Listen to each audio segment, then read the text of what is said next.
Hello, it's Dawn. Welcome to the Spiritual View.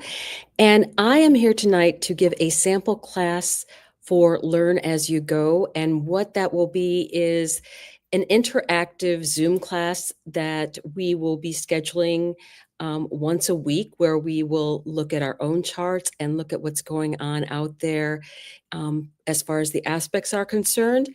And the thing I wanted to focus on today is the sun. And it's very much what everyone knows about their chart. It's sometimes the only thing some people know about their sun sign is based on the day that they were born. So what does that mean? Do you feel like that really is your sign? Because really that should be a soul level thing for you, what the sun is. Your ascendant is how other people see you, what you're working on in this life. Hi, Venus. So we are very much looking at the astrology based on that person's chart, the participant's chart, and also what is going on out there in the I'm just getting distracted by all the nice people that are coming in. So we are then looking at what the aspects are and the major things coming up. So let's get started with a little bit of information, and then I will show you what I mean so that you can see how walking through something that you can actually ask questions for will be very, very easy for you to do. So I wanted to show you, I'm going to add this to the stage. Here we go. A lot of times when we don't feel like our sun is actually our true personality, it may be related to what's talking to it. So I'm going to show you a little bit about the aspects, and I'm going to pull up the chart so you can see. Hello to everyone out there. Thank you for watching. I know that we have people all over the world, so thank you everyone. So with trines, I'm just going to cover this really quickly because I want to give you the examples rather. So objects are 120 degrees apart, and I'll show you what that is. Trines are the long blue lines, and that is true with any software that I've seen thus far, is that they're using blue lines for the trines and the sextiles and using red lines for the oppositions and the squares. So grand trines are a complete triangle in the same element usually. Fire, earth, air, or water, and they each have their own characteristics. Energy flows easily between the two planets in the trine, and it requires little or no effort for you to get the benefit of it. Now, that's always going to depend on what the planets are. So let me change this out, and I want to show you in a chart. Make sure you can see it. Oop, stop sharing that one. Okay.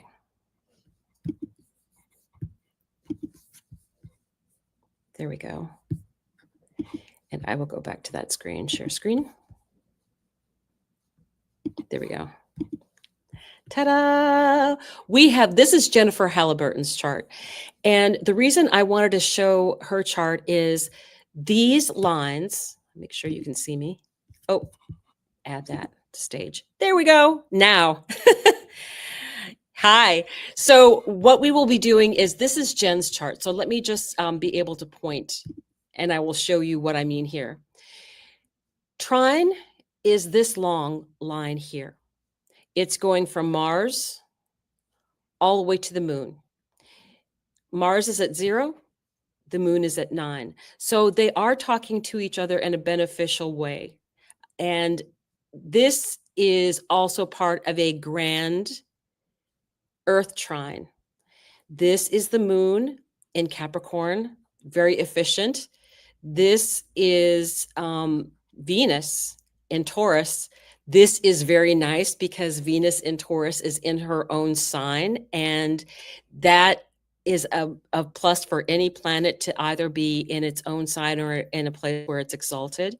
And then you also have Mars and Jupiter at the very beginning of this sign. Also, there's Urania there, so there's going to be an interest in astrology for her going forward.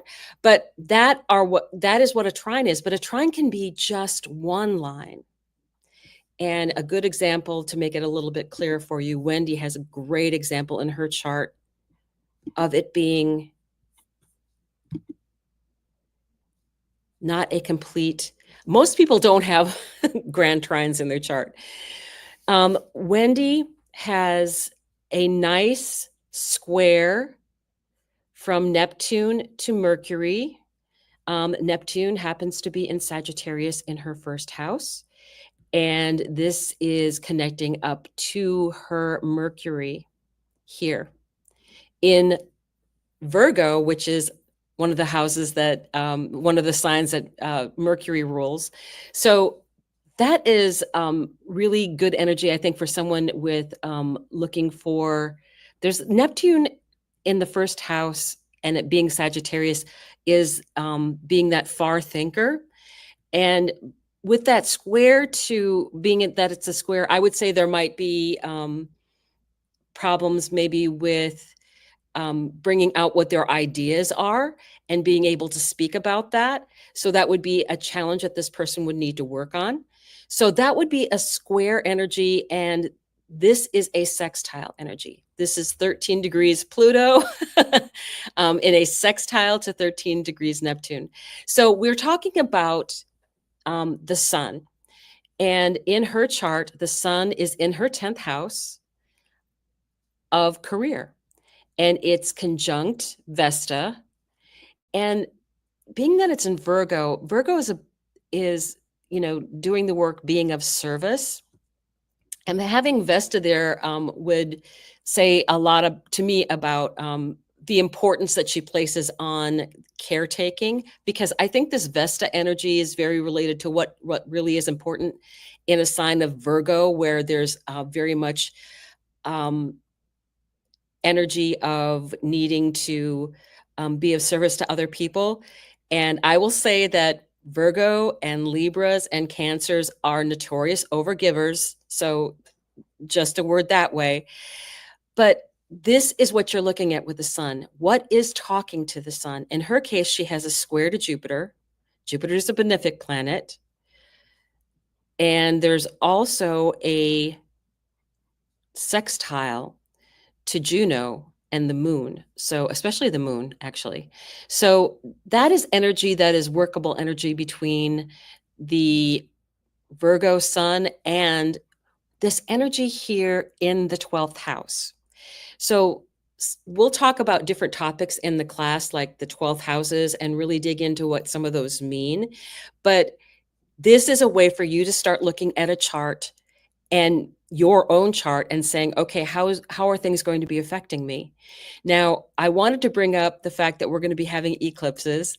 And so if I look at the date for this person, the eclipse energy would show us, because that's September 7th. So I'm going to pull that up as being with the transits. So this is that example, right? The sun is going to be at 15 degrees right here, and that's over her MC. It's also interesting. So it's also over Haumea, the 15-degree Haumea. So very much earth energy. Virgo is also the high priestess energy. So that kind of energy in the chart as well. But you have the MC and you have Vesta and the sun. And the sun is like 9 degrees away from where this eclipse is going to be. I do know that last year, she had an eclipse on her birthday. So on her birthday, the eclipse showed up. So it was a big year and big signification for her. And I think the energy of knowing that it's going to be a big year, and even if things go wrong, or if there's big changes, because generally, if it's on your sun or an ascendant, it's very, very big changes for you. So that's what we're seeing when we're looking at this in the chart, is that it's going to be around 15 degrees, which is not that far from the Vesta, MC, and the sun, because they're all in that energy there. And we will be having a new moon in Virgo at the end of I believe September 21st, and it will be a 29-degree eclipse as a new moon. And that's only 5 degrees away. That is something that will definitely be affecting. So another new start, something new going on. And I think looking at those energies, you can see that there are going to be additional big changes in this person's life. So let me go back. Oh, what are my thoughts that there being, there's supposed to be 13 and 12, 13 and not 12 zodiac? I go with the 12. I go with the 12 because the 12 being such a mystical number, and the way that astrology works in such dynamic ways when you have that 12 energy. So I would say, no, I really, really feel strongly about, I just think it brings in the magicness of numbers so much more. So that's my answer to that. So, but if you're interested in the class, there is information in the description regarding the class. So just some basic information to start with that a little bit. It is $40. It's a class a week, so it's 4 classes a month. And I set it up that I didn't really want it to be a membership. I want you to just pay for that for the month, and then you get the recordings of our all meeting together in this Zoom arena where we can see each other and talk to each other. So there is really great energy there. And I'll be asking if you guys do you have any questions thus far? Do you feel, if you know your sun sign, and usually that's one thing everybody knows, if you know your sun sign, do you really feel that your sun sign represents who you are basically as a person?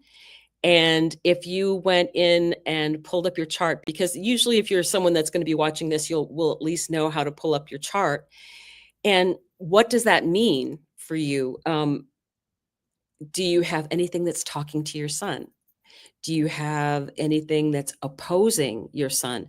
And in the current aspects, do you have anything that's talking to your sun?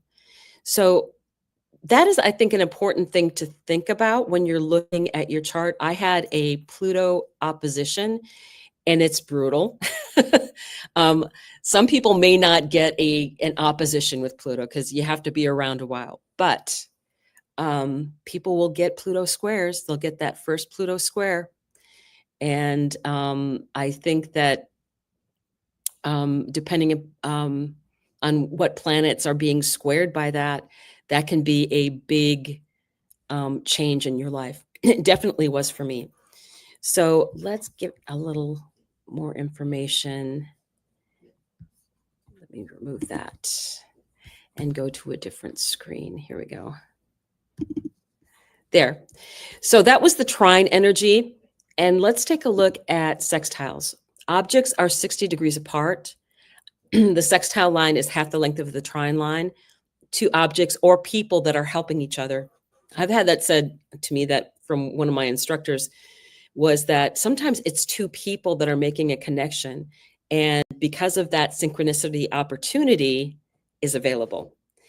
And action is required to receive the benefit. So if you are, there we go. So if you are talking to someone and you've been looking for a job, and they're like, oh, my uncle is looking for someone, and it's just the exact thing for you. So there we have that energy of that's that connection that can happen. Oh, Laura, always felt very Taurus, but my sun but Capricorn rising makes sense. Also Capricorn moon. Okay. So very practical. That's a lot of earth energy. That's a lot of earth energy. And sun in Capricorn. Okay. Also Capricorn moon. Were you born, one of the things I want to bring up, and let me go back to adding this to the stage because I think you'll find this interesting, is Wendy is one of those people, she doesn't have a trine in her chart, which is actually, again, something that isn't super common. Wendy was born just, let's see, 24. This is at 15. Where's her moon? She was born just after an eclipse. You can usually tell that it's eclipse energy because either the moon or the sun will be within 18 degrees of the node right here. So Wendy has her north node in community, in the area of community in Libra. And I would say she is an overgiver with her friends. That would be the first thing, that's something that she would have to work on, especially with Pluto there and control issues. I would say because Pluto, usually there's a control issue with somebody else, and maybe, and because it's there with the North Node, I would say claiming that back for you, your own authority, and not being under other people's influence. So that's what I would say about the North Node being in the 11th house. And let me pop back and check on questions here. Born right after an eclipse. Wow. That's impressive. That's impressive. So one of the people that is watching, she was born. So when you have that kind of energy with the eclipse, it makes you have a very faded, energetic life, because anything that is under the influence of the eclipse is when you're born, and it's usually considered a week either side, but you can stretch it out a little bit with that. The eclipses are actually 2 weeks apart. The year that I was born, which is 1962, there were 5 eclipses. 5 eclipses. And I was born 18 hours after the third one. So it's very interesting when you look at those kind of things in the chart, because it really says that this person has a special job that they're going to be doing. So one of the things that you can do to find out if you have eclipses in your chart is go to, like, AstroSeek, I really like for that. Cafe Astrology, I really like for that. Go out and ask, what were the eclipses in whatever year that you were born, and it will pull up what those dates were. And both Cafe Astrology and AstroSeek will show you what the aspects were, but you have to think about the time difference. So make sure that when you're looking at it, you have your own time entered in, because that'll it's going to be, it won't be a huge thing, but you can be off about, if you're in the East Coast, it might be 6 hours off. I know that we have people that are from Australia, and I have no idea what time it is there right now. I'm sure it's really odd time for you. So thank you for being here. But that's that energy of, there's certain things in your life that were very, very faded. Everybody has their little bucket list of things that before they got here, they agreed to do. But we get extra pieces of cake, I guess. I will say that I actually walked into a lot of I feel like that is showing up in my chart even now. I'm getting that energy now of that faded circumstance, because I had my interest in astrology very early, and then I went on to raise my family and then retired, and then I really focused in on it. And now I feel like this is what I should be doing. Just like, that's why the spiritual view is what it is because we all have our different gifts that we can bring to the table. And so us being able to communicate that with other people is very interesting energy. So that's really interesting that you were born around and right after eclipse season. Yes, the other thing I would say too, if you were born and the eclipse happened a week, 2 weeks, 3 weeks, 4 weeks after you were born, I have been checking this out with my different clients, and what happens is that you do the progression one day for 1 year. So if you have an eclipse that happened um, 10 days after you were born, then there's going to be something very, very significant that happens in your life in that year of progressed, when your progressed sun reaches that place in the chart. It is hugely significant. It's a huge change. Sometimes it's a big move. Maybe it's a sibling being born, some other effect, but it's something huge in the person's life. And even if it's like a month after, it will generally coincide, and that happens to be a Saturn return. So this is the kind of dialogue that we will have in our class, but we will also be able to um, see each other and be much more interactive. I think that really says a lot about what's going on in the world today, because astrology is going to just get bigger and bigger and bigger. So let's go back to taking a look at a different chart. Change this out a bit. So I will show you mine.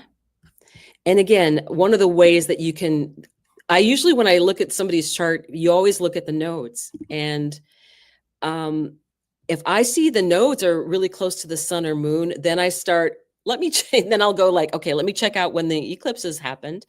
And a lot of times it's very significant because the person didn't realize, I did not realize for the longest time, that my North Node is in the 3rd house in Leo, about me teaching. So there's definitely that energy. And then you have an interesting thing going on up here. The eclipse actually happened at about 24 degrees of Capricorn. The nodes were still in the previous signs. This is the South Node area. My South Node actually is 856. So my Saturn is sitting right on top of it. Yes, as if I didn't have enough karma. So and it's in the 9th house. That's about astrology. It's Aquarius. That's about astrology. And the Saturn sitting on the node is, some of it can be that I didn't learn it specifically until later in life, and then becoming a master of it, because Saturn will eventually lead to mastery in whatever sign or house that it's in. And that is some of the things that you can look at in the chart as you're looking at things. So let's take a look here and see what is happening on this particular day. This is that eclipse on September 7th. And it's going to be 15 degrees will be within 7 degrees of my Pluto. This is the sun in the South Node area of the chart. And the South Node and North Node are going to be remaining at 18 degrees during this time as we have coming forward. Oh, there we have more people in. So if you also know your sun, moon, and rising, go ahead and put those down. Oh, you have the sun conjunct Algol. Oh, by this time you should have no trouble dealing with trouble. I would say that would be my first guess, is that because you've had to integrate it all of your life, like, okay. And it's your Capricorn sun. So it's just like, yeah, you deal with it. Your Taurus sun, Cap rising, Capricorn moon. It's a good thing, because then you just know how to deal with, stuff that comes up that way. That's crazy. So yes, that is that energy. Best in an emergency. Yep, trouble is my friend. It's like Mars and Pluto that have a nodding acquaintance, right? Yeah. So if you would be that type of person that would, in an emergency, you'd be like, okay, I got this. MC, Sagittarius sun, Pisces moon, Leo rising. Wow. Okay. What I want to say about that is the Pisces moon, depending upon what degree it is, we currently have the nodes moving through there.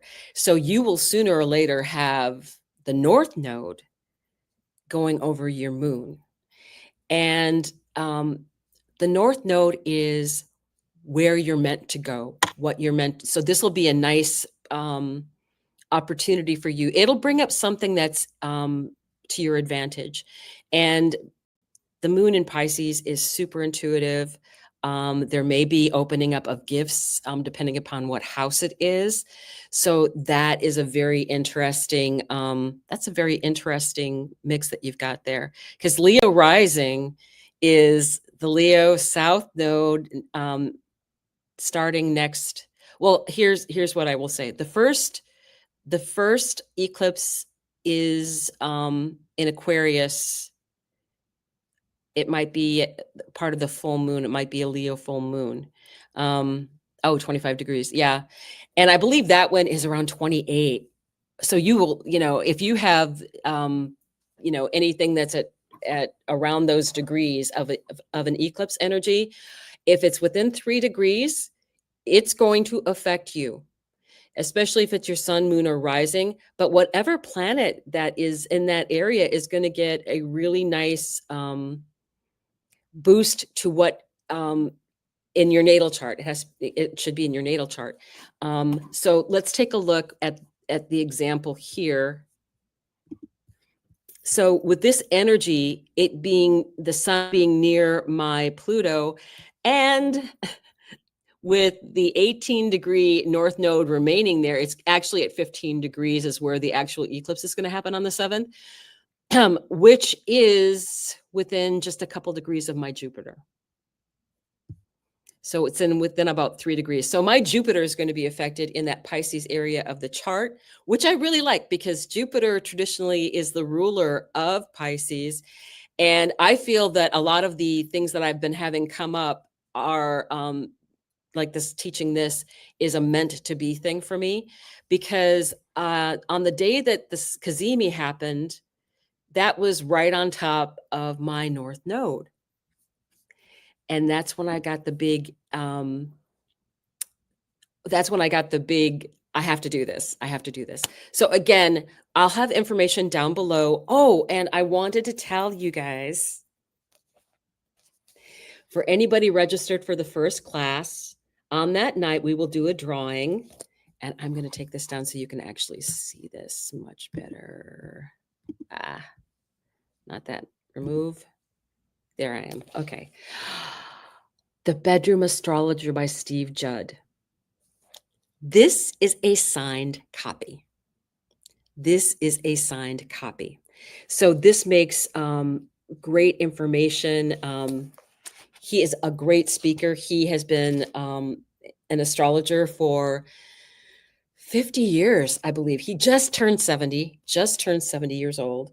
And this is about the relationships between different signs in the bedroom. So it's actually a very fun book. It's a very fun read, but it is a signed copy, and it's because he numbered these. So I'll tell you the number, but he is actually going to be having another, it was a conference called Shifts Happen, because we're going through so much right now. And this is number 483 of 600. It is numbered by the author. So that makes a big difference. So I'm just looking at the questions. Okay. So last October, also, let me put this back up on the stage. Also looking at what may affect us coming forward. Here, there's the one. What may affect us coming forward is we do have Saturn going back to 25 degrees as it heads back. So people that have those late degree Pisces energies, and also the late degree Virgo energy. I happen to have my Black Moon Lilith right there. I just realized that the 29 degree eclipse that's happening on the 21st will be right on top my black moon Lilith at 29 degrees in Virgo. So crazy, crazy. So, have any of you had experience with having the eclipse show up in your chart? So, if you have degrees that were near the eclipse, I will say that last year, um, on the 17th, it was a 25 degree. It was a 25-degree eclipse that happened. That was the very first eclipse of the Pisces Virgo axis. So if you remember, the eclipse was at 25 Pisces. Yeah, that was right. 25 degrees Pisces. And it's interesting that Saturn's going back to that degree. That happens to be a trine to my sun in Cancer. So my sun in Cancer, I don't have everything aspected here, obviously, but my sun in Cancer is at 25 degrees. Of the major of the planets, it doesn't have any aspects. Now it does have conjunctions with these, with all of these goddesses, which I think is very funny because it's in the second house of things that are important. And obviously, I do value the goddesses, and they are a big part of how I read a chart. So major importance. But when you look at these energies of what we have going forward, I think that because we're actually starting the class on the 8th of September. So it will be right after that September 7th eclipse energy. And I think for us to know how this may happen, because you don't get sometimes you're like, oh, I had the eclipse on that date, nothing happened. The energy of that generally lasts between 6 months to a year or longer, depending upon if it keeps being reactivated. And sometimes that will be happening because some other planets are coming along and reactivating that degree in the chart. So actually, Saturn going back to 25 degrees will reactivate anything that you had last September, if that affected you. And that was around the September 17th. So definitely, if you feel like that was part of the energy for you of things that were going on. So this is for the people that do have like this grand trine energy, and I will pop in here. Grand trines, they're not super common, but one of the things that I will say is that, and I really did find this to be true, that this trine for me is an easy flow of energy, so that it almost is a thing that can bring out, I would say, laziness in that particular thing. And for me, it wasn't so much laziness as a complete lack of realizing that I knew stuff, and I knew stuff sometimes when other people didn't know stuff. And didn't think anything of it, and didn't think that there was anything special going on. I had an amazing astrology base because, Linda Goodman's sun signs I read, I think when I was, 10 or 12, and was always interested in myths. So I knew all of the stories by that as the background for all the archetypes.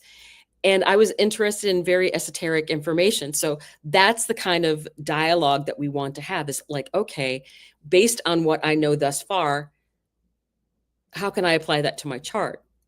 And I will say that if you are taking a look at, let me get rid of this. If you are taking a look at the eclipse energies, and you do have something that is going to be affected in the south node, the Virgo area of your chart, if you have like an opposition, or if it's going to be conjunct, something there. South eclipses are the energy of fate.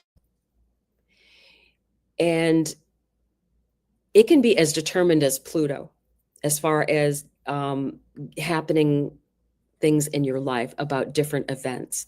So that's why I wanted to talk about the sun to start with, because people then will start taking a look at their charts and realizing, okay, this is where my sun is. Was I born around an eclipse?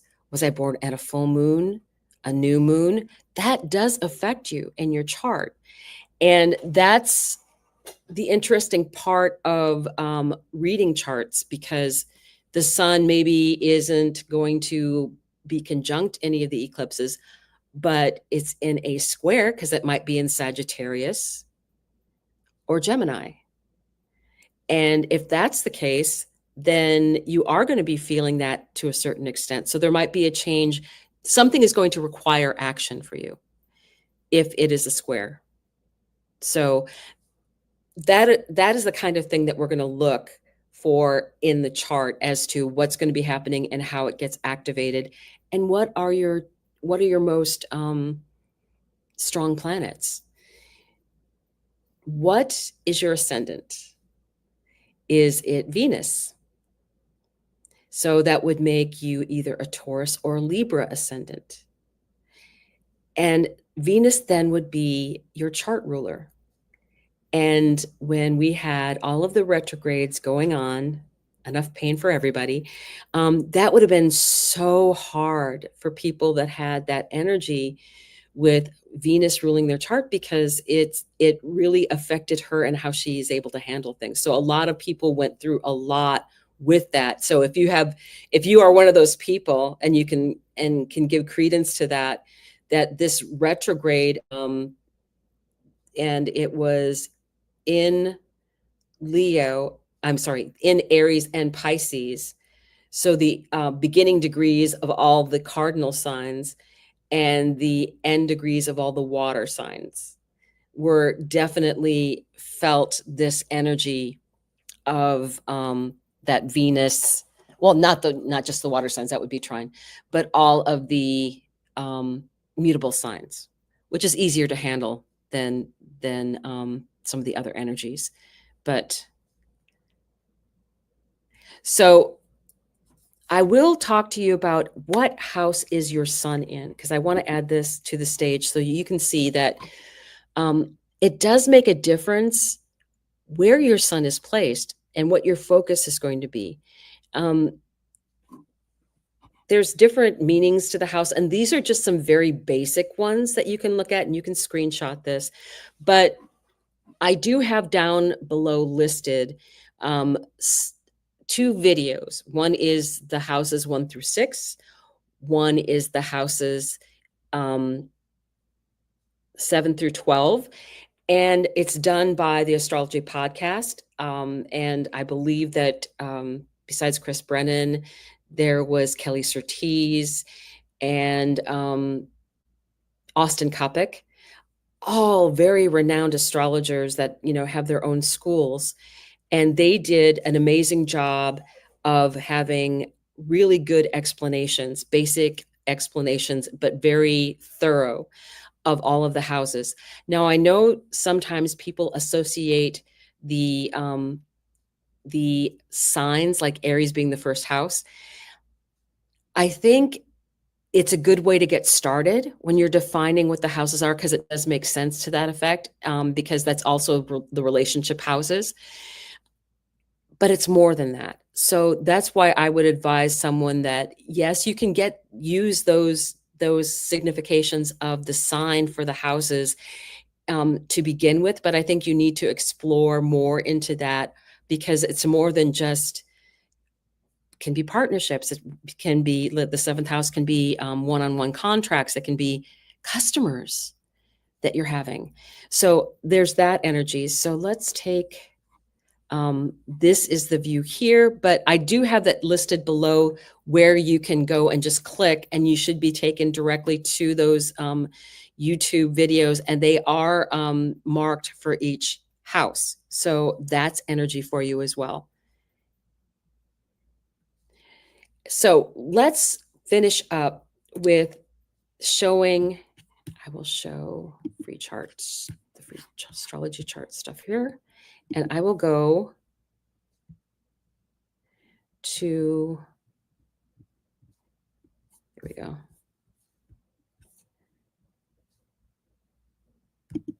Jen's chart. Okay.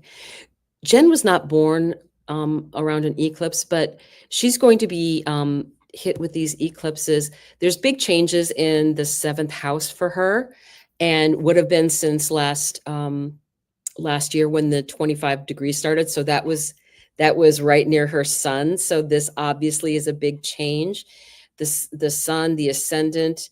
We do have again a 29-degree eclipse that is happening, and that will be right near her black moon Lilith. So we both have things that we're going to be dealing with, but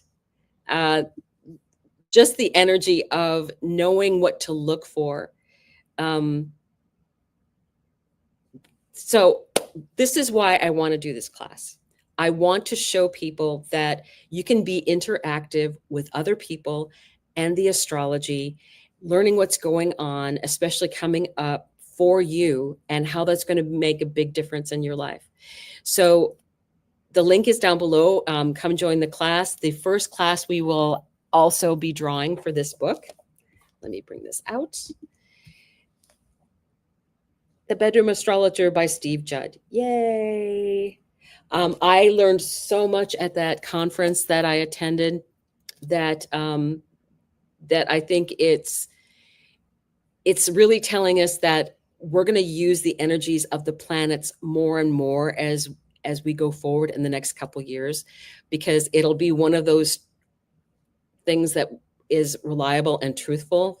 The astrology is pretty interesting, but by the time we get to next year, we'll have a lot more idea of what's going to be happening because of the transits. So anyone who didn't get a chance to be here live, and I very much appreciate you being here, get the information down below. Again, the information on the houses that you can take a look at and use for your own learning and use in your own chart. Because I'm sure that there's a lot of things here that you picked up on just as I was talking. And then what we do in the class is we go look at people's charts, participants' charts. And we feel free to make ideas, open ideas, and make connections. And I really think that this is something that's very, very needed now, just because you learning how to use the energies that are going on around you is very important. And you can make the planets work for you. That's going to be why there's going to be such a big boom in astrology. And I know that if you want to take and do a school of some kind, that would be great, but they're not looking at your chart. They're not looking at what's going on with you in those courses. And I think that is a missing link to really being able to learn astrology, is looking at people's charts and looking at how things are affecting their natal chart when they took their first breath. It is magical. And I'm so passionate about it that I do really want to share this with everyone. So the information for the classes are down below, and you will be sent a Zoom link upon purchase of the class. We will have our first class the day after the eclipse. It'll be on the 8th of September. Of course, it's after an eclipse. I was born around an eclipse. I keep starting stuff around eclipses. It's completely unintentional, I assure you, but it just works out that way. So thank you for watching, and please come and join me. I think you will find it to be a very valuable experience. I will see all of you soon, for sure, on Thursday. Thank you so, so much.